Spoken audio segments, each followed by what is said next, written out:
നമ്മ 50-ാമത്തെ ഇന്ന്. ലത കുഞ്ഞമ്മയ്ക്ക് വായിക്കാവോ?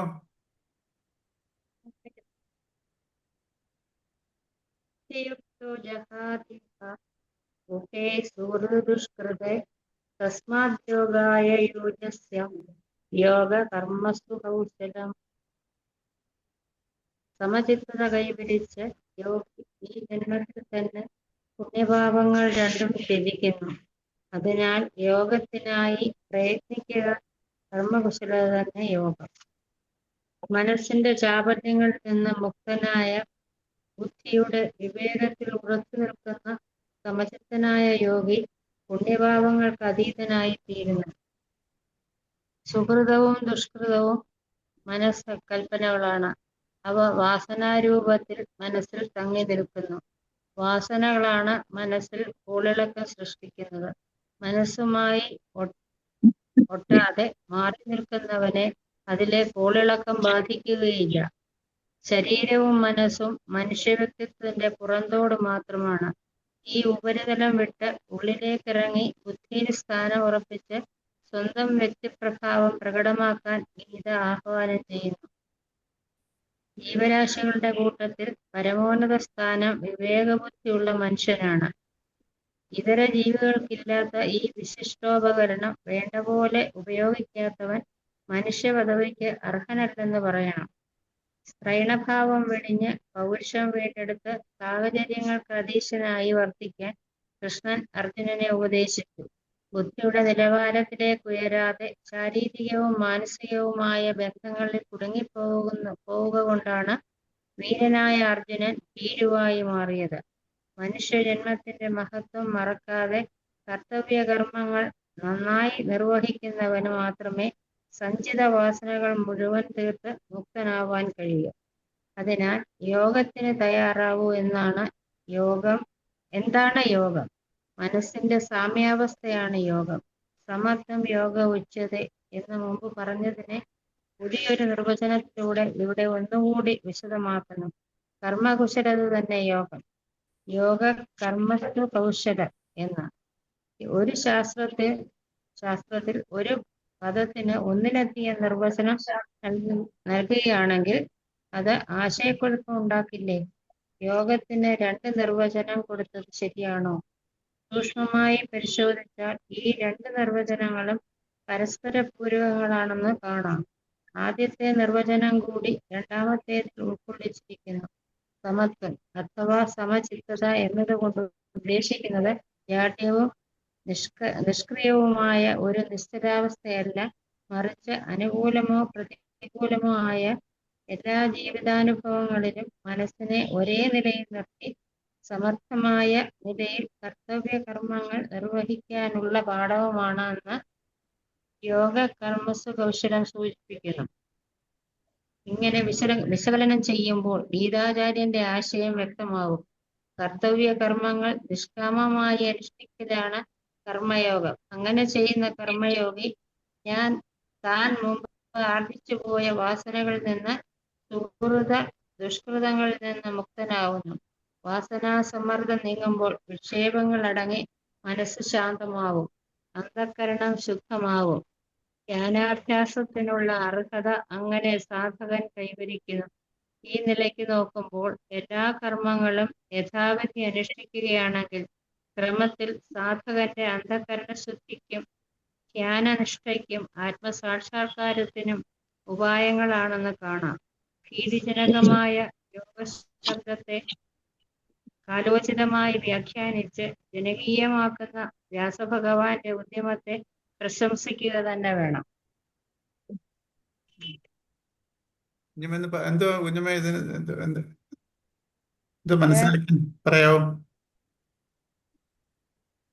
സമചിത്തതയോടെ കർമ്മം ചെയ്താൽ പുണ്യപാപങ്ങൾക്ക് അതീതനായി തീരുന്നു. പിന്നെ മനസ്സിൽ നിന്ന് തെറ്റായ ചിന്തകൾ ഒഴിവാക്കണം. വിവേകത്തിൽ ഉറച്ചു നിൽക്കുന്നു വേണം കർമ്മം ചെയ്യേണ്ടത്.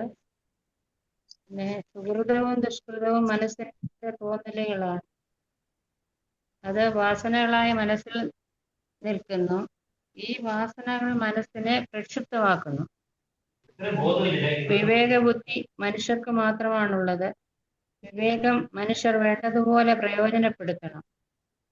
ഭഗവാൻ അർജുനനോട് ഉപദേശിക്കുന്നത് സാഹചര്യത്തിന് അനുസരിച്ച് പ്രവർത്തിക്കണം. വികാരത്തിന് അടിമപ്പെട്ടത് കൊണ്ടാണ് അർജുനന് ഭീരുവായിട്ട് ഇരിക്കേണ്ടി വന്നത്.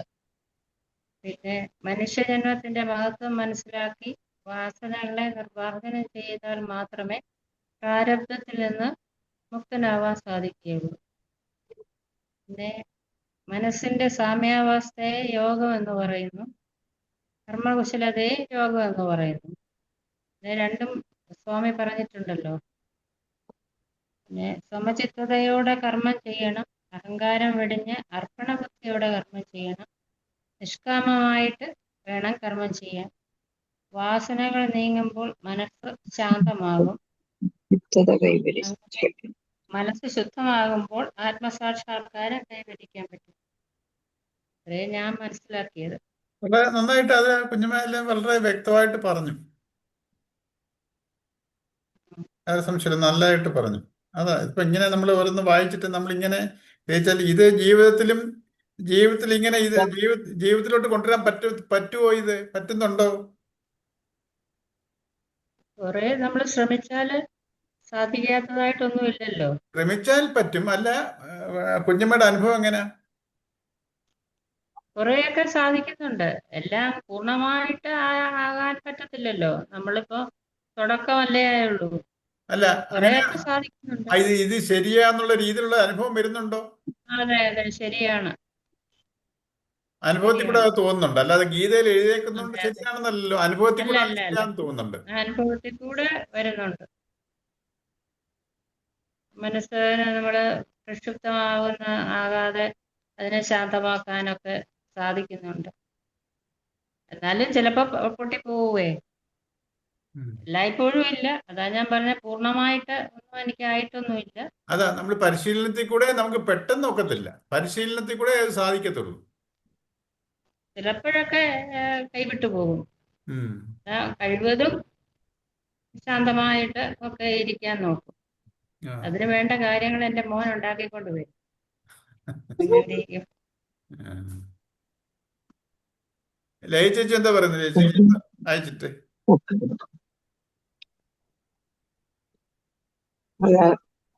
ശരീരവും നമ്മുടെ മനസ്സ് അല്ല, നമുക്ക് കുറെ നല്ല വാസനകളും ചീത്ത വാസനകളും ഉണ്ട്. അപ്പൊ ഈ മനസ്സിലുള്ള നല്ല ചീത്ത വാസനകളെ നമ്മള് അകറ്റി നിർത്താമെങ്കിൽ നമുക്ക് വലിയ ടെൻഷൻ ഒന്നും ഉണ്ടാവത്തില്ല. നമ്മുടെ ദുഷ്കൃതം, പാപങ്ങള്, പുണ്യവും പാപവും നമുക്കുണ്ട്. അതിലെ പാപങ്ങളെ നമ്മള് സമചിത്തതയിൽ പോവുക. സമചിത്തതയിൽ പോകാമെങ്കിൽ നമുക്ക് പ്രക്ഷുബ്ധത ഉണ്ടാവത്തില്ല. നമുക്ക് എല്ലാ കാര്യങ്ങളും ബുദ്ധിയിൽ ഉറപ്പിച്ച് നമുക്ക് ചെയ്യാൻ പറ്റും. അതായത് നമ്മളുടെ കർമ്മങ്ങൾ ചെയ്യുന്നതിനുള്ള ഒരു വിവേകം അനുസരിച്ചിരിക്കും നമ്മുടെ അനുഭവങ്ങൾ. അപ്പൊ അതിനകത്ത് പറയുന്നത് യോഗം കർമ്മസു കൗശലം എന്ന. അതായത് നമ്മുടെ കർമ്മങ്ങളെ അതിൻ്റെതായ ഒരു കൗശലമുണ്ട് കർമ്മം ചെയ്യുന്നതിന്. കർമ്മയോഗം, കർമ്മത്തെ യോഗത്തിൽ ചെയ്യുക. കർമ്മയോഗ സമയുക്തതയോടെ നമ്മള് ഈശ്വരാർപ്പണമായി, അല്ലെങ്കിൽ നമ്മുടെ കർമ്മങ്ങള് ഇത് വരട്ടെ, ഫലത്തെ കാക്ഷിക്കാതെ നമ്മുടെ കർമ്മങ്ങള് വിവേകത്തിൽ പ്രവർത്തിക്കുക. നമുക്ക് പ്രശ്നങ്ങൾ വരുമെങ്കിലും ആ പ്രശ്നങ്ങളെ നമ്മള് സമചിത്തതയോടെ അവലോകനം ചെയ്തിട്ട് പ്രവർത്തിക്കുക. അത് കുറച്ച് പ്രാക്ടീസ് ചെയ്താൽ നമുക്ക് പറ്റും. ഞാനങ്ങനെ പ്രാക്ടീസ് ചെയ്ത് നോക്കിയിട്ടുണ്ട്. എന്തെങ്കിലും ഒരു എക്സാമ്പിൾ പറയാമോ ചേച്ചിക്ക്? എക്സാമ്പിൾ എന്ന് പറഞ്ഞാല് ഈ പിള്ളേരൊക്കെ എന്തെങ്കിലുമൊക്കെ കാര്യങ്ങൾ പറയും, ചില സമയങ്ങളിൽ പൊട്ടിത്തെറിക്കുമ്പോ ഞാൻ അന്നേരം പ്രതികരിക്കത്തില്ല. പണ്ടൊക്കെ ആണെങ്കിൽ അന്നേരം പ്രതികരിക്കുമായിരുന്നു. അപ്പൊ ഈ നമ്മുടെ മനസ്സിൽ വീണ്ടും വിഷമങ്ങൾ ഉണ്ടായിക്കൊണ്ടിരിക്കും. പിന്നെ നമ്മൾ ഇങ്ങനെ ചിന്തിച്ച് അയ്യോ അത് അന്നേരം പറയണ്ടായിരുന്നു, അല്ലെങ്കിൽ അവരെന്താ നമ്മളോട് പറഞ്ഞേ എന്നൊക്കെയുള്ള ഒരു ചിന്ത വരും. പിന്നെ ഞാനത് പ്രാക്ടീസ് ചെയ്തു. അവര് പറയട്ടെ, അവര് പറഞ്ഞ പിന്നെ നമുക്ക് സാവകാശം അവരെ പറഞ്ഞ് തിരുത്താം. അല്ലാതെ അന്നേരം പറഞ്ഞ ഇപ്പൊ അങ്ങനെ പറയാറില്ല, ഞാൻ തിരിച്ചു പറയാറില്ല. പറഞ്ഞോട്ടെ, അതും ഒരു കർമ്മമാണല്ലോ. ഇതിനാ നമ്മള് മറ്റുള്ളവർ ഒന്നിന്ന് ഒഴിഞ്ഞു മാറുന്നില്ല ഇല്ലേ? മാറുന്നില്ല, ഒന്നിനൊറിഞ്ഞു മാറത്തില്ല. ഉം. അവര് പറയട്ടെ അതെ. എന്ന് നമ്മൾ വിചാരിക്കുക. പിന്നെ അതുപോലെ അപ്പം മനസ്സിൽ നിന്ന് നമുക്ക് കുറച്ച്, അല്ലെങ്കിൽ പിന്നെ നമ്മുടെ മനസ്സിന് ഭയങ്കര ടെൻഷൻ ആയിരിക്കും. അത് പറഞ്ഞ് നമ്മുടെ മനസ്സിനെ പറഞ്ഞ് അതുപോലെ പറഞ്ഞോട്ടെ, സാരമില്ല, അത് നമ്മൾക്ക് അതങ്ങ് ക്ഷമിക്കാം എന്ന് വിചാരിച്ച് അങ്ങ് അപ്പൊ ഇത് മാറും. 1-2 പ്രാവശ്യമൊക്കെ നമ്മൾ പറയുമ്പം നമ്മൾ തന്നെത്താനെ, ഞാൻ എപ്പോഴും തന്നെത്താനെ സംസാരിക്കുമെന്നാണ് ഇവരെല്ലാം പറയുന്നത്. ഉം. അത് ഞാൻ ഈ ഉറ- സംസാരിക്കുന്ന എല്ലാം എന്തെങ്കിലുമൊക്കെ കാര്യങ്ങൾ ഉണ്ടെങ്കിൽ അത് എന്റെ സ്വയം പറഞ്ഞ് അങ്ങ് നിർത്തും, അത് മാറ്റും. ഉറക്കെ പറയണ്ട. ആരോടും പറയാനൊക്കത്തില്ലല്ലോ. അല്ല, ഉറക്കെ പറയണ്ട, മനസ്സിൽ അപ്പൊ പറഞ്ഞാൽ നമ്മൾ പോരെ. തന്നെത്താനെ പറഞ്ഞ് ചിലപ്പോ ഉറക്കെ ആവും. അത് പണ്ടേ പഠിക്കുമ്പോഴേ ഇങ്ങനൊക്കെ തന്നെയാ. തന്നെത്താനെ ഇരുന്ന് പറഞ്ഞോണ്ടിരിക്കും. അതെ, അങ്ങനെ ഈ അത് തന്നെ തന്നെ പറഞ്ഞുകൊണ്ടിരിക്കുമ്പോ നമ്മൾ ഇതില് ഈ പണ്ടൊരു പറച്ചിലുണ്ട്, പാഴാങ്കം പറയുമെന്ന് പറയും. അങ്ങനെയല്ല. അങ്ങനെ കുറ്റമല്ല പറയുന്നത്. ആ, നമ്മുടെ ഭാഗത്ത് എന്തെങ്കിലും പിശകുണ്ടായിട്ടുണ്ടെങ്കിൽ അതിനെ ഉള്ളു ന്യായീകരിക്കുന്നത്. മറ്റേത് അവര് എന്തേലും പറഞ്ഞോട്ടെ എന്ന്. അപ്പൊ ഇങ്ങനെ നമ്മള് അങ്ങനെയുള്ള കാര്യങ്ങളൊക്കെ ചെയ്താൽ നമുക്ക് കുറച്ചൊക്കെ ഒരു സമാധാനം ലഭിക്കും. അല്ലാതെ അത് കവിഞ്ഞ കാര്യങ്ങള് നമ്മൾ നോക്കണ്ട. അത്രയും നമ്മൾ നോക്കിയാ മതി. നമ്മുടെ അതെ. ഇപ്പം പിന്നെ അർജുനനെ പറഞ്ഞു കൊടുക്കാൻ ഒരു കൃഷ്ണൻ ഉണ്ടായിരുന്നു. നമുക്കാരുമില്ല പറഞ്ഞു. ഞാൻ വിചാരിക്കും കൃഷ്ണൻ ഉണ്ടായിരുന്നെങ്കിൽ നമുക്ക് എന്ത് നല്ലതായിരുന്നു. കൃഷ്ണൻ ഉണ്ടെന്നുള്ള ഒരു അനുഭവം ഇല്ലേ? കൃഷ്ണനുണ്ട്, പക്ഷെ നമ്മള് അതങ്ങനെ ഉറച്ചില്ലല്ലോ നമ്മളില്. അല്ല, ഈ കൃഷ്ണൻ എങ്ങനെയാ നമ്മുടെ ഈ വിവേക രൂപത്തിലാ കൃഷ്ണൻ ഇരിക്കുന്നത്. ഓ, അത് ശരി. കൃഷ്ണൻ വിവേക രൂപത്തിലാ. കാരണം ഈ വിവേകം വരുന്ന ഈ ചൈതന്യത്തിൽ നിന്ന്. അതുകൊണ്ട് കൃഷ്ണൻ ചൈതന്യ രൂപത്തിലിരിക്കുന്നു. കാരണം ഉള്ളിലിരിക്കുന്ന ചൈതന്യത്തിന് കൃഷ്ണൻ എന്ന് പറയുന്നത്. ചൈതന്യം ആ ഉള്ളിലോട്ട് നമ്മളെ നിലനിർത്തിക്കൊണ്ടിരിക്കുന്ന ഒരു ശക്തിയെ, അതാ കൃഷ്ണൻ. എല്ലാ സർവ്വഭൂതങ്ങളുടെയും ഉള്ളിലുണ്ട്. അപ്പം എന്നിൽ വിവേക രൂപത്തിലാണ് കൃഷ്ണൻ ഇരിക്കുന്നത്. വിവേക രൂപത്തില്ല. നമ്മളെല്ലാവരും ഈശ്വരനും ഉണ്ടെന്ന് നമുക്കുള്ള അനുഭവം വിവേക രൂപത്തിൽ. കാരണം രാത്രി നമ്മുടെ മനസാക്ഷി കുത്തെന്ന് പറയുന്നില്ലയോ, മനസാക്ഷി ഇന്ന് ഒരു ഇത് വരുന്നുണ്ട്. നീ അങ്ങനെ ചെയ്ത് തെറ്റായി പോയി, നീ അങ്ങനെ പറയണ്ടായിരുന്നു, എന്തിനാ അത്രയും പറഞ്ഞേ, മോശമായി എന്നുള്ള ഒരു ചിന്ത നമ്മുടെ, അത് കൃഷ്ണനാ പറയുന്നേ. തീർച്ചയായിട്ടും. അതുകൊണ്ട് നമ്മളിൽ ഒരു ഈശ്വരന്, കൃഷ്ണൻ ഉണ്ടെന്നുള്ള ഉറപ്പുണ്ടാവണം. നമ്മൾ ഉറക്കണം. ആ, അതെ, അത് നിരന്തരം ചിന്തിക്കണം.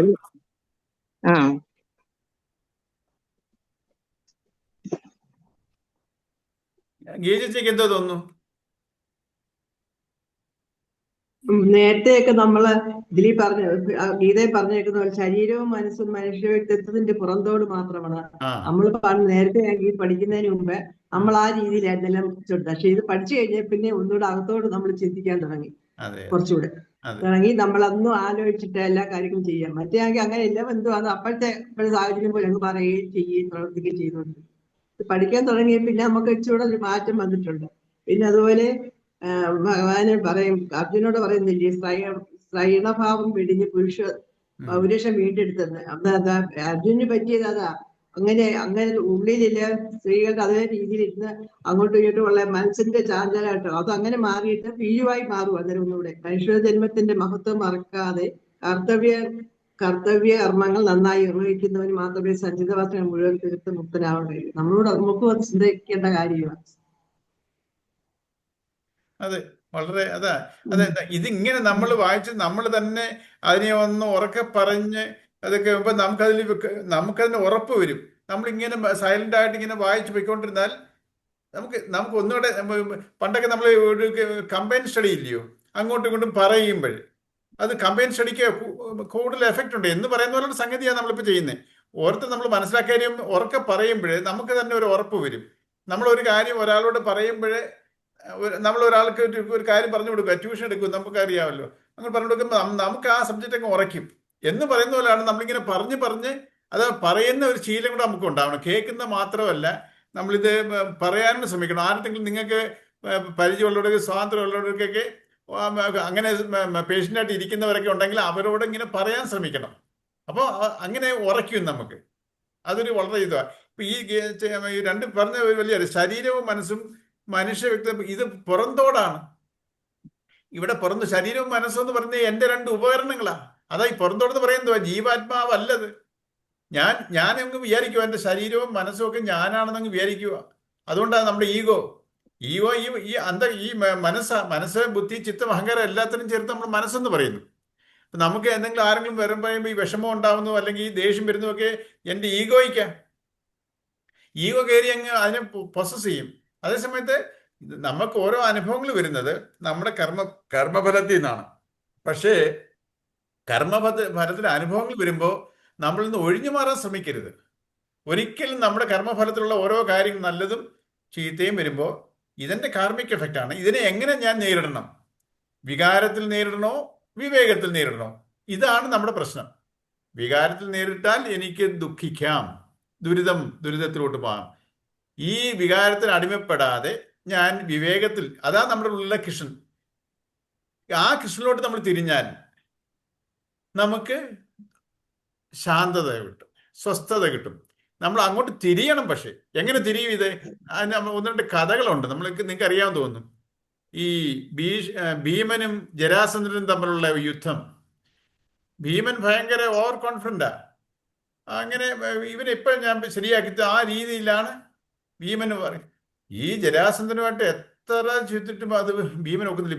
ഭീമൻ അവസാനം തളരുക, ആ മരണത്തിലോട്ട് പോവാണെന്നുള്ള തോന്നൽ വന്നു തുടങ്ങി. ഒരു രക്ഷയില്ല. പക്ഷേ ജരാസന്ധന് ഒരു തളർച്ചയും ഇല്ല. അപ്പോ ഈ ഭീമൻ ഇനിയും രക്ഷയില്ല എന്ന് വന്നപ്പോ ആ ഭീമൻ കൃഷ്ണനെ നോക്കുക. കാരണം ആ കൃഷ്ണനോട്ട് തിരിഞ്ഞു. ആ കൃഷ്ണനോട്ട് നോക്കുമ്പോഴാണ് കൃഷ്ണൻ ഇങ്ങനെ, നമ്മൾ കണ്ടിട്ടുണ്ടല്ലോ, ഒരു ഈർക്കിൾ ഇങ്ങനെ രണ്ടായിട്ട് ഇങ്ങനെ ഇടുന്നത്. ആ കൃഷ്ണന് ആ ഡയറക്ഷൻ കൊടുക്കുക. കൃഷ്ണനെ നോക്കിയില്ലായിരുന്നെങ്കിലോ ആ ഡയറക്ഷൻ കിട്ടുമോ? എന്ന് പറയുന്നത് നമ്മൾ കൃഷ്ണനോട് തിരിയണം. എൻ്റെ വികാരത്തിൽ നിന്ന് ഞാൻ മാറണം. വികാരം മാറിയാലേ എന്നെ കൃഷ്ണനെ നമുക്ക് ഐഡന്റിഫൈ ചെയ്യാൻ പറ്റത്തുള്ളൂ. ഇതുപോലെ വേറെ സന്ദർഭമുണ്ട്. ദുര്യോധനുമായിട്ട് ഉള്ള യുദ്ധത്തില്, ഗദായുദ്ധത്തില് ഇതുപോലെ ദുര്യോധനൻ ഒരു തളർച്ചയും ഇല്ല. കാരണം ഗാന്ധാരിയുടെ ഒരു അനുഗ്രഹം ഉണ്ടല്ലോ. അപ്പം ഈ ഭീമൻ അവസാനം തളരുക. ഇതേപോലെ കൃഷ്ണനെ നോക്കുക, കൃഷ്ണനിലോട്ട് തിരിയുന്നു. അപ്പൊ കൃഷ്ണൻ തുടക്കടിച്ച് കാണിക്കുന്നു. അതാണ് വീക്ക് പോയിന്റ്. അവിടെ ഇങ്ങനെ ഗാന്ധാരി നഗ്നനായിട്ട് വരാൻ പറയുമ്പോൾ തോർത്തെടുത്തോണ്ടാന്നല്ലേ വരുന്നേ. അപ്പം ഈ ഗാന്ധാരി ഇല്ല, ആദ്യമായിട്ടില്ല കണ്ണ് കെട്ടിയിരുന്ന് അയച്ചു നോക്കുമ്പോഴേ ആ തോർത്തെടുത്തേക്കുന്നുണ്ട്. ആ തൊടഭാഗം കണ്ടിട്ടില്ല, മറന്നിരിക്കുക, അത് വീക്കായി പോയി. എന്നിട്ട് കൃഷ്ണൻ അത് അടിച്ചു കാണിക്കുക.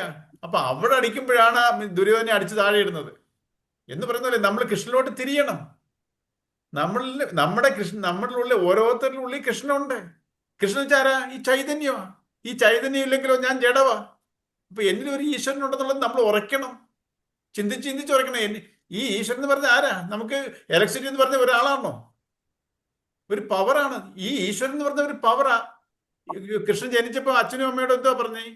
നിങ്ങൾ എന്നെ തത്വത്തിൽ ഗ്രഹിക്കണം. തത്വം എന്ന് വെച്ചാൽ പ്രിൻസിപ്പിൾ. ഈ ഇലക്ട്രിസിറ്റി എന്ന് പറഞ്ഞ ഒരു പ്രിൻസിപ്പിൾ അല്ലേ? അതുപോലെ ഒരു തത്വമാണ് ഈ ബോധ ചൈതന്യം. നമ്മളെ അല്ലാതെ കൃഷ്ണന്റെ രൂപം, ആ രൂപം എൻ്റെ ഉള്ളിലുണ്ടോ എന്നുള്ളതല്ല. രൂപത്തിൽ നമ്മുടെ മനസ്സിന് രൂപമില്ലാത്തതിനെ ഗ്രഹിക്കാത്തത് കൊണ്ട് ഒരു അവതാരം എടുത്തു, ഒരു വിഗ്രഹം കൊണ്ട്. അല്ലാതെ ഈ ശക്തി എന്നിൽ നിലനിൽക്കുന്നുണ്ട്. അതുകൊണ്ടാണ് ഞാൻ ഇരുന്ന് സംസാരിക്കുന്നത്, നമ്മൾ പ്രവർത്തിക്കുന്നു. ഇല്ലെങ്കിൽ ഞാൻ ജഡമായി പോവും. അപ്പൊ എന്നിൽ ഒരു ഈശ്വരൻ ഉണ്ടെന്നുള്ളത് പരമാർത്ഥം. നമ്മൾ ഇതുവരെ വെളിയിലോട്ടേ നോക്കുന്നുള്ളൂ. ഉള്ളിലോട്ട് നോക്കുമ്പോൾ അറിയാം എനിക്ക് ചിന്തിക്കുമ്പോൾ ഇത് മനസ്സിലാവുന്നുണ്ട്. ഇതിൽ ഇങ്ങനെ ഉറയ്ക്കണം. നമ്മൾ എപ്പോഴും വെളിയിലുള്ള കാര്യങ്ങൾ ചിന്തിച്ചുകൊണ്ടിരിക്കുക, പാസ്റ്റും ഫ്യൂച്ചറും. അതിന് പകരം നമ്മൾ ഈ മനസ്സിലാക്കുന്ന കാര്യങ്ങളെ നിരന്തരം ചിന്തിക്കുമ്പോൾ നമ്മുടെ സ്വഭാവത്തിന് മാറ്റം വരും.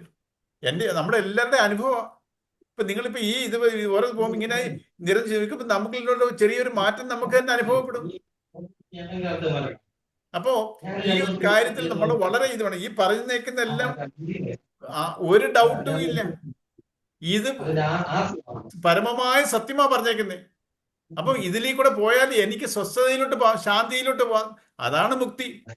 എന്റെ ജന്മം ഉയരും, എന്റെ മനസ്സ് ഉയരും. അല്ലെങ്കിലോ മനസ്സിങ്ങനെ താഴും, ദുഃഖത്തിലോട്ടും ദുരിതത്തിലോട്ടും മനസ്സിങ്ങനെ താന്നു പോകും, ഡിപ്രഷൻ വരും. അപ്പൊ ഇത് നമ്മുടെ പ്രാക്ടിക്കലായിട്ട് ഈ തിയറി പഠിക്കുന്നത്, ഇതൊരു തിയറിറ്റിക്കലായിട്ട് നമുക്ക് പഠിക്കാം. ഇതിനെ എന്റെ സ്വഭാവമാക്കാം. വേറെ ഒരു സബ്ജക്റ്റും അങ്ങനെ ഒക്കത്തില്ല. വേറെ ഏത് സബ്ജക്റ്റ് പഠിച്ചാലും നമ്മൾ തിയറിറ്റിക്കലായിട്ടേ ഒക്കത്തുള്ളൂ. അതിനെ ആ പഠിച്ച പ്രിൻസിപ്പിളിനെ എക്സ്പെരിമെന്റ് ചെയ്ത് കാണിക്കാം. അല്ലാതെ എന്റെ സ്വഭാവത്തിലോട്ട്, നമ്മൾ ഈ പഠിക്കുന്നതിനൊക്കെ എന്റെ സ്വഭാവത്തിലോട്ട് ആക്കി കാണിക്കാൻ പറ്റുമോ? ഒക്കത്തില്ല. അതേസമയത്ത് ഇതൊക്കും.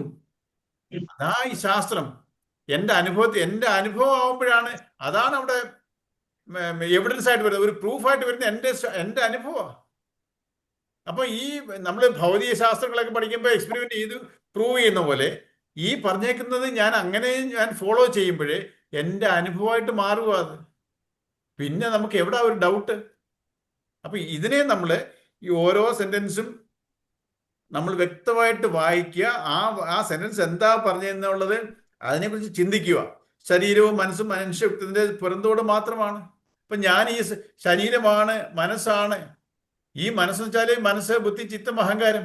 എന്തെങ്കിലും വരുമ്പോൾ എനിക്ക് ദേഷ്യം വരുന്നു, എന്നോട് ഇങ്ങനെ പറയാവോ? ഞാനുള്ള ഭാവം എന്റെ പ്രയത്നം കൊണ്ടാണ്. ഇപ്പൊ ഞാൻ ഇങ്ങനെ ഒരു സാങ്കല്പിക ലോകത്തിരിക്കുക.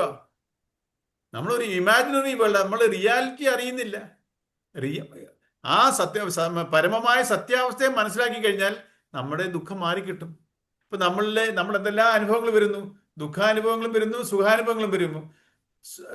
നമ്മൾ സുഖാനുഭവങ്ങളെ എതിരേൽക്കുകയും ദുഃഖം വരുമ്പോഴോ അയ്യോ ഇങ്ങനെ എനിക്ക് വരരുത്, ഇങ്ങനെ എനിക്ക് സംഭവിക്കരുത്.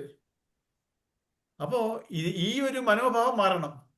അതിൽ കുന്തി പറയുന്നേ, കൃഷ്ണ എനിക്ക് ഇതുകൊണ്ട് വരട്ടെ, അപ്പോഴേ എന്റെ ഉയർച്ചയ്ക്ക് അത് ആവശ്യമാണ്. നമുക്ക് ഇതിനെ ഒരു ദുരിതവും ഇല്ലെന്നിരിക്കട്ടെ, നമ്മൾ ഗീത പഠിക്കാൻ വരുമോ? നമ്മളെല്ലാം ഒരു മനസ്സിങ്ങനെ ഡിസ്റ്റർബ്ഡാ. അതിങ്ങനെ നമുക്ക് ആ സ്വസ്ഥതയില്ല. ഇപ്പൊ അല്ലെങ്കിൽ ഇത് എവിടെ കിട്ടും, നമുക്ക് ഇത് എങ്ങനെയാ, ഇത് നമുക്ക് ഒരു കൺഫ്യൂഷനായി, ഇത് എങ്ങനെ പോവാൻ. ഇപ്പൊ നമ്മൾ ഗീത പഠിക്കുമ്പോഴത്തേക്ക് നമുക്ക് ആ ക്ലാരിറ്റി വന്നു തുടങ്ങുന്നു. അപ്പൊ അതിലോട്ട് മനസ്സ് ഉറയ്ക്കണമെന്നുണ്ടെങ്കിൽ നിരന്തരം ചിന്തിക്കണം. അപ്പം ഇതിപ്പോ നമ്മൾ ഓരോ സെന്റൻസ് പിന്നെ അതിനകത്ത് പറയുന്ന വേറെ കാര്യം ഞാൻ പറയാൻ ഉദ്ദേശിച്ചത്, സ്ത്രൈണഭാവം വെടിഞ്ഞ് പൗരുഷം വീണ്ടെടുത്ത് സായരങ്ങൾക്ക് അതീശനായി വർത്തിക്കാൻ കൃഷ്ണൻ അർജുനെ ഉപദേശിച്ചു.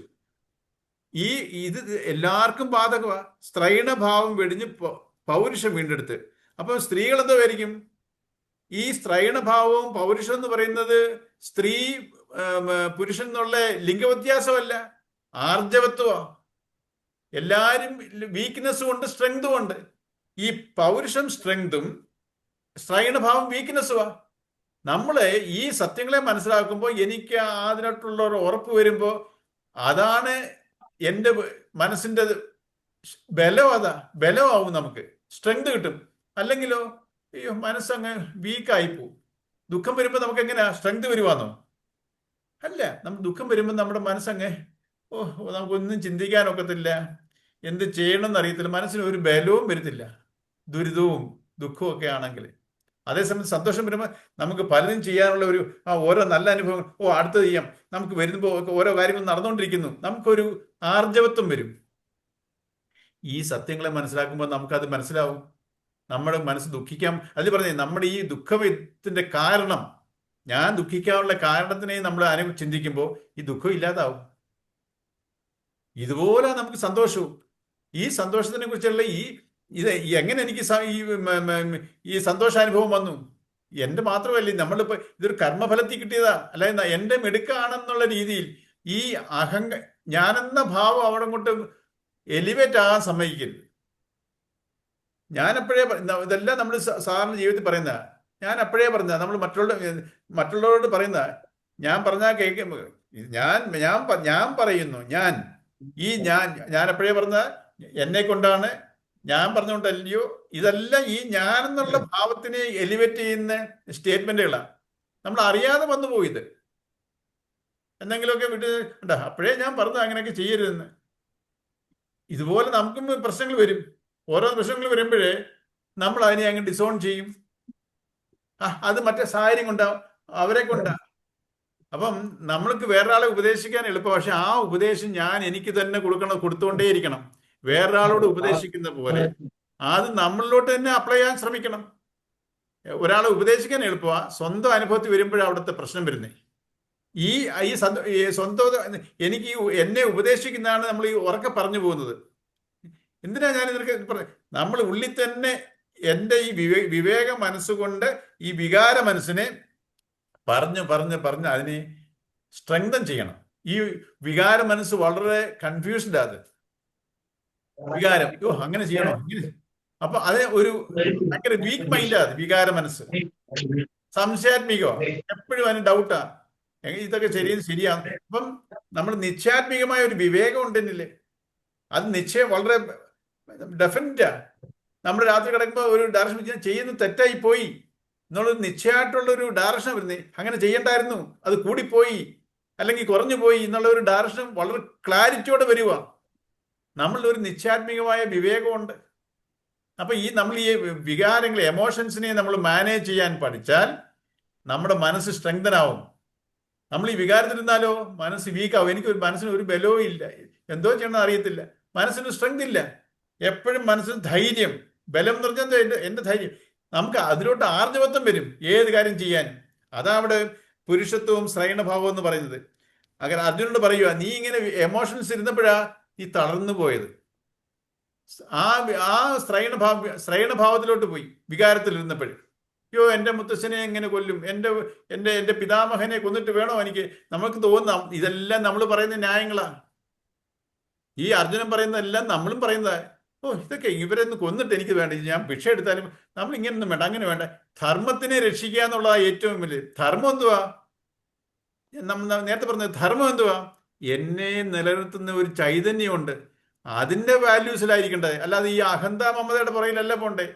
ഞാൻ ശരീരമാണ്, ഞാൻ ബുദ്ധിയാണെന്ന് പറഞ്ഞ് ഇരുന്നിരിഞ്ഞാൽ അത് പരമാർത്ഥ സത്യമല്ലത്. എൻ്റെ പരമാർത്ഥമായിട്ട് എന്നെ നിലനിർത്തുന്ന ആരാ? ഈ അഹന്തയും മമതയും എൻ്റെ ശരീരമാണോ നിലനിർത്തുന്നത്? ഈ ചൈതന്യം ഉണ്ടെങ്കിലേ ഉള്ളൂ ഞാൻ ചൈതന്യവത്തായിട്ടിരിക്കുന്നത്. അല്ലെങ്കിൽ ജഡവാ, ശവമായി പോവും. എന്നെ നിലനിർത്തുക, അതിൻ്റെ വാല്യൂസ് ആണ് എൻ്റെ ധർമ്മം. അല്ലാതെ എനിക്ക് ചില ഇഷ്ടമുണ്ട്, ഇത് ഇഷ്ടമല്ല, എനിക്ക് ചില ശരികളും തെറ്റുമുണ്ട്, ഇങ്ങനെ എനിക്ക് പോകുന്നതാണ് എനിക്കിഷ്ടം. അത് ധർമ്മമല്ല, അത് ശരീരധർമ്മം. എന്നുവെച്ചാൽ എൻ്റെ മനസ്സിന്റെ ഇഷ്ടമാ, വാസനയുടെയാ. എന്നെ നിലനിർത്തുന്ന വാസനയാണോ? അല്ല. ഈ ചൈതന്യത്തിലാണ് ഞാൻ ഈ വാസന പ്രകടിപ്പിക്കാൻ പറ്റുന്നത്. അല്ലാതെ വാസനയല്ല എന്നെ നിലനിർത്തിക്കൊണ്ടിരിക്കുന്നത്. വാസന, ഈ ചൈതന്യം വിട്ടാലോ വാസന അവിടെ അങ്ങനെ വീഴി. ഈ സൂക്ഷ്മ ശരീരവും കാരണ ശരീരവും ഈ ശരീരം വിട്ടങ്ങ് പോവും. ഈ ശരീരത്തിൽ പ്രകടമാവണമെന്നുണ്ടെങ്കിലോ ഈ ചൈതന്യം വേണം. ഏതെങ്കിലും ഒരു ശരീരത്തിൽ പ്രകടമാണെന്നുണ്ടെങ്കിൽ ചൈതന്യം ഇല്ലാതെ ഒക്കത്തില്ല. അപ്പൊ ആ ചൈതന്യത്തിലോട്ട് പോകുന്നതാണ് എൻ്റെ മുഖ്യധർമ്മം. അല്ലാതെ എനിക്ക് പല ധർമ്മങ്ങളുണ്ട്, പക്ഷെ മുഖ്യധർമ്മത്തിൽ നിന്ന് വിട്ട് നമ്മൾ മാറിക്കൂടാ. ഈ എല്ലാം നമ്മുടെ മുഖ്യധർമ്മമുണ്ട്, പാരമാർത്ഥിക ധർമ്മം. മറ്റേത് വ്യാവഹാരിക ഇന്ററാക്ഷനിൽ കൂടെ ഒരു ധർമ്മമുണ്ട്. അത് 100% അല്ലാതെ അത് അൺഇമ്പോർട്ടൻ്റാ. മുഖ്യമായിട്ടുള്ള നമ്മൾ നോക്കേണ്ടത് ഇതിനോട് ഈ പാരമാർത്ഥിക സത്യങ്ങളെ മനസ്സിലാക്കി അതിനനുസരിച്ച് ജീവിതത്തിനെ കൊണ്ടുപോകുന്നുള്ളതാണ്. നമ്മുടെ കർമ്മങ്ങളെ അതിനനുസരിച്ച് നമ്മൾ ഡീവിയേറ്റ് ചെയ്യാന്നുള്ളതാണ്. എന്ന് വെച്ചാൽ ഞാൻ കർമ്മത്തിൽ നിന്ന് മാറി കർമ്മയോഗത്തിലോട്ട് കൊണ്ടുവരിക. ഈ അങ്ങനെ ചെയ്യണമെന്നുണ്ടെങ്കിലോ ഈ സത്യങ്ങളെല്ലാം എനിക്ക് ഉറപ്പുണ്ടാവണം. അതിനെക്കുറിച്ച് ഈ ശാസ്ത്രങ്ങൾ നമ്മളെ വഴിതെറ്റിക്കാനല്ല ഇതെല്ലാം എഴുതി വെച്ചേക്കുന്നത്. ഇതിൽ നിന്ന് നമ്മളിൽ നിന്ന് ഒരു പ്രയോജനവും ഈ ശാസ്ത്രം കിട്ടത്തുമില്ല. ഈ ശാസ്ത്രം കൊണ്ട് നമുക്ക് പ്രയോജനമുണ്ട്. ഇതൊക്കെ ഈ എല്ലാവരും യൂഷ്വലായിട്ട് ഒരു എന്തെങ്കിലും ഒരു വിദ്യ നിൽക്കട്ടെ, പാരമ്പര്യമായിട്ടുള്ള ഈ വിഷചികിത്സയോ ഇങ്ങനെയൊക്കെയുള്ള എക്സ്പെർട്ട് ചികിത്സ ആ വൈദ്യന്മാരെ പഠിച്ചാൽ അതോടെ അതങ്ങ് തീരുക. അവർ വേറെ ആർക്കും അല്ലെങ്കിൽ ഇപ്പം തലമുറക്കൊന്നും അത് എല്ലാവർക്കുമായിട്ട് പകർന്നു കൊടുക്കത്തില്ല. പക്ഷെ ഇത് എന്നാലും നോക്കി, ജീവിതത്തിന് വേണ്ടി ഏറ്റവും വലിയ സത്യങ്ങള് എല്ലാവർക്കും ഓപ്പണാ. അതൊരു പണ്ടത്തെ കാലത്തൊക്കെ ബ്രാഹ്മണ വർഗ്ഗങ്ങൾ അത് മേധാവിത്വത്തിൽ സ്ഥാപിച്ചു വെച്ചിരുന്നതല്ല. അതായത് ഇത് എല്ലാവർക്കും തുല്യമായിട്ടുള്ള അവകാശമാണ്. ഇത് ആരുടെയും കുത്തകയല്ല. ഈ സത്യങ്ങള് എനിക്കും ഗ്രഹിച്ച് എനിക്ക് എൻ്റെ മനസ്സിനെ ഉയർത്താം. അത് ഏത് ജാതിയാകട്ടെ, ഏത് ലെവലിലുള്ളവരാകട്ടെ, ഏത് ദേശക്കാരാവട്ടെ. ഇത് മനുഷ്യന്, ഒരു ഹിന്ദുക്കൾക്ക് വേണ്ടി എഴുതിയല്ല ഇത്. ഇത് മനുഷ്യർക്ക് വേണ്ടി, മനുഷ്യന്റെ കാര്യങ്ങളാണ്. അപ്പൊ ഇത് നമ്മളും കൂടെ ഉൾക്കൊണ്ടാൽ ഇത്, അതുകൊണ്ടല്ലയോ ഫോറിനേഴ്സ് എല്ലാം വന്ന് ഇത് പഠിക്കുന്നത്. ആരെങ്കിലും അവരെ ബ്രൈബ് ചെയ്തിട്ടാണോ അല്ലെങ്കിൽ ലിവർ ചെയ്തിട്ടാണോ ഇതൊക്കെ മറ്റേ മതങ്ങളിലോട്ട് പോകുന്നെങ്കിലോ? നമുക്ക് എന്തെങ്കിലും ബെനിഫിറ്റ് ഉണ്ടായോണ്ടോ നമ്മൾ മറ്റേ മതങ്ങളിലോട്ട് ആൾക്കാർ പോയിക്കൊണ്ടിരിക്കുന്നത്? ഇതൊക്കെ വന്ന് പഠിക്കുന്ന ആരെങ്കിലും എന്തെങ്കിലും ഇത് കൊടുത്തിട്ടാണോ? ഒന്നുമല്ല. അവർക്ക് ഇതിന്റെ ഇമ്പോർട്ടൻസ് മനസ്സിലായി, നമുക്ക് മനസ്സിലാവുന്നില്ല. അവരെത്രയോ ഈ ഭൗതികമായിട്ട് പോയി എല്ലാത്തിനും മടുത്ത് ഇതിലേക്കൂടെ അവര് ശാന്തതയിലോട്ട് വരുക, ശാന്തിയിലോട്ട്. അവര് നമ്മളോ നമ്മുടെ വെസ്റ്റേൺ കൾച്ചറിലോട്ട് പോവാ, അവർ നമ്മുടെ കൾച്ചറിലോട്ട് വരിക. അപ്പൊ നമ്മൾ ഇതിനെ നമ്മുടെ മുറ്റത്തെ മുല്ലയ്ക്ക് മണമില്ലെന്ന് പറഞ്ഞ പോലെ നമ്മുടെ ഇതിനെ നമ്മുടെ ഇമ്പോർട്ടൻസ് മനസ്സിൽ ഈ ശാസ്ത്രങ്ങളിൽ പഠിച്ചേക്കുന്ന എൻ്റെ ജീവിതത്തിനെ ഉയർത്താനാണ്. ഞാനൊരു മനുഷ്യന്മോ, ഈ മനുഷ്യന് മാത്രമേ ഉള്ളൂ ഈ വിവേകം, വേറെ ഒരു ജന്മത്തിനും ഇല്ല. ഞാൻ മനുഷ്യന്മായിട്ട് എത്ര ശ്രേഷ്ഠമായി ഈ മനുഷ്യന്മാർ അതിനകത്ത് പറയുന്നുണ്ട്. ഈ മനുഷ്യനായിട്ട് ജനിച്ചതിന്റെ ശ്രേഷ്ഠത നമ്മൾ മനസ്സിലാക്കണം. ഞാനിങ്ങനെ വികാരത്തിന് അടിമപ്പെട്ട് ഞാനിങ്ങനെ ദുരിതത്തിലോട്ട് പോകാനല്ല ഞാൻ ജനിച്ചിരിക്കുന്നത്. ഈ വാസനകളൊക്കെ അനുഭവിച്ച് ഈ എൻ്റെ നല്ലതും ചീത്തയും എല്ലാം അനുഭവിച്ച് ഞാൻ അവസാനം എത്താൻ പോകുന്ന ഒരു സ്റ്റേജിലോട്ട് വന്നിരിക്കുക. ഈശ്വരനിലോട്ട് എത്താൻ ലാസ്റ്റ് സ്റ്റേജ് വന്നിരിക്കുക. അവസാനം വന്ന് കലവടക്കരുത്. ഇത്രയും വന്ന് മനുഷ്യന്മവും കിട്ടി. ഇനിയും ഞാൻ എൻ്റെ ജന്മത്തിനെ താത്തു കളയരുത്. നമുക്ക് കിട്ടിയേക്കുന്ന ഒരു സുവർണ അവസരമായത്. നമ്മൾ ഇതിനെ മനസ്സിലാക്കണം. നമ്മൾ വിചാരിക്കും എങ്ങനെ പഠിക്കാൻ പതുക്കെ ആട്ടെ, നമുക്കില്ല ഇപ്പോഴേ നൈമിഷ സുഖങ്ങൾ വേണം, ഇന്ദ്രിയ സുഖങ്ങൾ വേണം, അത് കണ്ടുകൊണ്ടിരിക്കണം, ഇത് കാണണം, മറ്റേത് വേണം. നമുക്ക് ഇത് പഠിക്കാനുള്ള ഇൻട്രസ്റ്റ് കൊണ്ട് വരത്തില്ല. എന്താ നമുക്ക് പെട്ടെന്ന് സുഖം കിട്ടും. മറ്റേന്ന് ഇത് ഗീത പഠിച്ചാൽ പെട്ടെന്ന് സുഖം കിട്ടുമോ? നമ്മളിതിനെ പരിശീലിക്കണം. അപ്പൊ പെട്ടെന്ന് സുഖം കിട്ടുന്നത് എങ്ങനെയാ?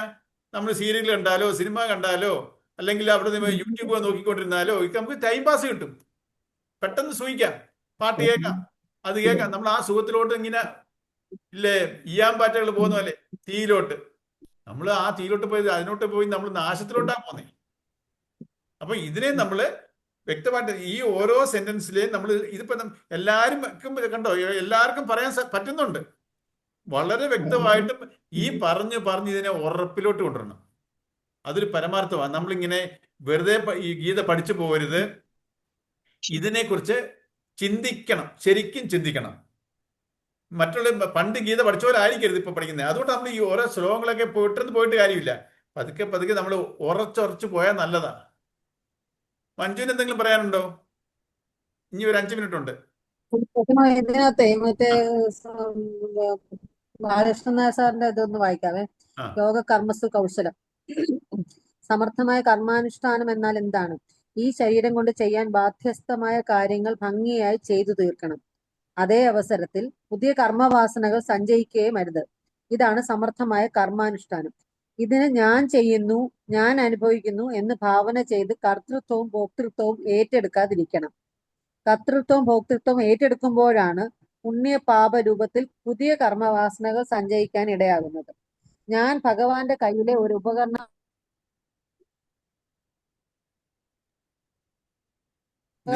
കൊണ്ട് എന്തൊക്കെ ചെയ്യിക്കുന്നു? ഞാൻ ഭഗവാന്റെ കയ്യിലെ ഒരു ഉപകരണം മാത്രം. ഭഗവാൻ ഈ ഉപകരണത്തെ കൊണ്ട് എന്തൊക്കെയോ ചെയ്യിക്കുന്നു എന്നിങ്ങനെ നിരന്തരമായ ഈശ്വരബുദ്ധി പുലർത്തുന്നയാൾ കർത്തൃത്വമോ ഭോക്തൃത്വമോ ഏറ്റെടുക്കുന്നില്ല. ജഡശരീരത്തിന്റെ ചലനങ്ങളാണ് കർമ്മങ്ങൾ. നിത്യമുക്തനായ ആത്മാവിനെ കർമ്മമൊന്നും സ്പർശിക്കുകയില്ല എന്ന വസ്തുതത്വം നിരന്തരം സ്മരിച്ചുകൊണ്ട് കർമ്മമാർഗത്തിൽ ചരിച്ചാലും കർത്തൃത്വവും ഭോക്തൃത്വവും ഏറ്റെടുക്കേണ്ടി വരികയില്ല. കർത്തൃത്വവും ഭോക്തൃത്വവും ഏറ്റെടുക്കാത്തയാൾ കൊണ്ടുവന്ന വാസനകളെ കർമ്മം ചെയ്ത് ക്ഷയിപ്പിക്കുന്നു എന്നല്ലാതെ പുതിയ കർമ്മവാസനകൾ സഞ്ചയിക്കുന്നില്ല. പഴയ വാസനകൾ ഒടുങ്ങുന്നതോടെ ആത്മസ്വരൂപം തെളിഞ്ഞു മുക്തനായി തീരുകയും ചെയ്യുന്നു. യോഗ കർമ്മസു കൗശലം എന്ന് ഭഗവാൻ പറഞ്ഞതിന്റെ താല്പര്യം ഇതാണ്. ഭാരതകഥയിൽ തന്നെ വ്യാസൻ, ഭീഷ്മ പിതാമഹൻ, വിതുരർ തുടങ്ങിയവർ ഈ രീതിയിൽ കർമ്മം ചെയ്തവരാണ്. സർവോപരി ഗീതോപദേഷ്ടാവായ ഭഗവാൻ തന്നെ ഇതിന് ദൃഷ്ടാന്തം. യോഗ കർമ്മസു കൗശലം എന്നത് യോഗ പ്രയോജന പ്രസ്താവമാണ്. 48-ാമത്തെ പദ്യത്തിൽ ഉച്ചതേ എന്ന വാക്യം മാത്രമാണ് ഇരിക്കുന്ന വചനം. യോഗബുദ്ധി മുക്തി നൽകുമെന്നുള്ളത് കൊണ്ട് കർമാനുഷ്ഠാനത്തോടൊപ്പം യോഗബുദ്ധി കൂട്ടിച്ചേർക്കാനാണ് ഭഗവാൻ ആവശ്യപ്പെടുന്നത്. അപ്പൊ ഇതിനകത്ത് പറയാനുള്ളത് ഞാൻ ചെയ്യുന്നു, മ്യൂട്ട് ചെയ്യണേ. മഞ്ജു പറ. ഞാൻ ചെയ്യുന്നു, ഞാൻ അനുഭവിക്കുന്നു, ഇതിന്റെ ഇത് ഞാനാണ് ഇത് ചെയ്യുന്നത്, ഞാനാണ് ഇത് അനുഭവിക്കുന്നത് എന്നുള്ള കർത്തൃത്വവും ഭോക്തൃത്വവും ഏറ്റെടുക്കാതെ നമ്മൾ ഭഗവാന്റെ കയ്യിലെ ഒരു ഉപകരണമാണ് ഈ ശരീരം കൊണ്ട് ഭഗവാൻ ചെയ്യിക്കാൻ എന്താണ് ഉദ്ദേശിക്കുന്നത് അതിന് നമ്മൾ മനസ്സർപ്പിച്ച് ചെയ്യുക. അപ്പൊ എനിക്ക് തോന്നി ഈ വിവേക ബുദ്ധി വികാര ബുദ്ധിയും തമ്മിലുള്ള ഒരു വ്യത്യാസം വരുമ്പോഴാണ് നമുക്ക് ഈ സമാധാനം പോകുന്നതെന്ന് തോന്നുന്നില്ലേ? നമ്മളിപ്പം വിവേക ബുദ്ധിയിൽ ഒരു കാര്യം ചെയ്താൽ നമുക്കത് സമാധാനമായിട്ട് നമുക്കൊരു സമാധാനം കിട്ടും. നമുക്ക് ഒരു സമാധാനം കിട്ടാത്തത് നമുക്ക് വിവേക ബുദ്ധി അല്ലാതെ എന്തോ ചെയ്തുകൊണ്ടാണ് നമ്മുടെ സമാധാനം പോയതെന്നുള്ളത് നമ്മൾ മനസ്സിലാക്കണം. അല്ലയോ? ഒരു സമാധാനം ഏതെങ്കിലും ഒരു കർമ്മം ചെയ്ത് കഴിയുമ്പോൾ നമുക്കൊരു വിഷമമാണ് തോന്നുന്നത്, അല്ലെങ്കിൽ ഒരു നമ്മൾക്കൊരു സമാധാനം ഇല്ലാതെ തോന്നുവാണെങ്കിൽ അതിനർത്ഥം നമ്മൾ വിവേക ബുദ്ധിയിലായിരിക്കത്തില്ല ആ കർമ്മം ചെയ്തതെന്നുള്ളതാണ്. വിവേക ബുദ്ധിയിൽ നമ്മൾ ചെയ്യുന്ന കർമ്മമാണെങ്കിൽ നമുക്ക് അതിനെപ്പറ്റി ഒരു ചിന്ത വരത്തില്ല പിന്നെ എന്നെനിക്ക് തോന്നുന്നു. അതെ, നമ്മൾക്ക് അതിനകത്ത് നമ്മൾ നമ്മുടെ മനസ്സിങ്ങനെ അസ്വസ്ഥമായിട്ടിരിക്കുമ്പോൾ നമ്മൾ ആ മനസ്സിനെ ശാന്തമാക്കിയിട്ടേ ഒരു ജോലി തുടങ്ങാവൂ.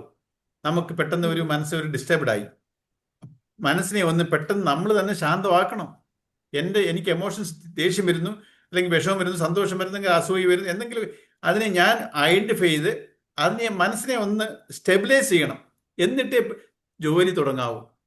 നമ്മളിങ്ങനെ ആ മനസ്സിനെ ഒന്ന് അടക്കാതെ, ഒന്ന് ശാന്തമാക്കാതെ ജോലി തുടങ്ങുന്നത് ഒരിക്കലും തുടങ്ങരുത്. ഈ വികാരങ്ങളൊന്ന് അടങ്ങുമ്പോൾ നമ്മൾ തന്നെ കോൺഷ്യസ് ആവണം.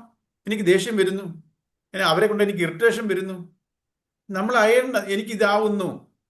നമ്മുടെ സ്റ്റേറ്റ്, മൈൻഡിന്റെ സ്റ്റേറ്റ് നമ്മൾ ഐഡന്റിഫൈ ചെയ്യുമ്പോൾ അത് പതുക്കെ ഇതാവും. അപ്പൊ അങ്ങനെ മനസ്സൊന്ന് ശാന്തമാകുമ്പോൾ എനിക്ക് ചെയ്തു തുടങ്ങാം. ഞാനിങ്ങനെ ഒരു ഇതുമില്ലാതെ നമ്മൾ പെട്ടെന്ന് അങ്ങ് തുടങ്ങും. അങ്ങനെ ഒരിക്കലും തുടങ്ങരുത്. ഇതാണ് എനിക്ക് മനസ്സിൽ തോന്നിയിട്ടുള്ളത്. പ്രാക്ടിക്കലായിട്ട് മനസ്സിനെ എപ്പോഴും ശാന്തമാക്കാൻ ശ്രമിക്കണം. നമുക്കിങ്ങനെ ആരെങ്കിലും നമ്മളെ ഒന്ന് ദേഷ്യപ്പെട്ട് പറയുമ്പോൾ നമുക്ക് ആദ്യം ഒന്ന് ഇതാവും, പക്ഷെ നമ്മൾ അത് പെട്ടെന്ന് സബ്സൈഡ് ആവണം. അത് പ്രൊലോങ് ചെയ്യരുത്. എനിക്ക് തോന്നിയിട്ടുള്ള ഒരു കാര്യമാണ്. അപ്പൊ ദേഷ്യം എനിക്ക് തോന്നുന്നു നമ്മളിത് കുറച്ചുകൂടെ കൂടുതൽ പഠിക്കുന്തോറും നമ്മുടെ ദേഷ്യമൊക്കെ വരുന്ന സ്വഭാവം കുറച്ച് ഈ സത്യങ്ങളെ മനസ്സിലാക്കുന്നിടത്തോളം എനിക്ക് എൻ്റെ മനസ്സിന്റെ സ്വഭാവം മാറും. ഇതൊക്കെ നിരന്തരം ചിന്തിക്കുമ്പോൾ ഇതുപോലെ എൻ്റെ വികാരത്തിലോട്ട് മനസ്സ് പോകത്തില്ല. അത് സത്യം. നമുക്ക് നാളെ സമയം ഇനി തീരാറായി, ഇനി 1 മിനിറ്റേ ഉള്ളൂ. നാളെ നമുക്ക് ശരി.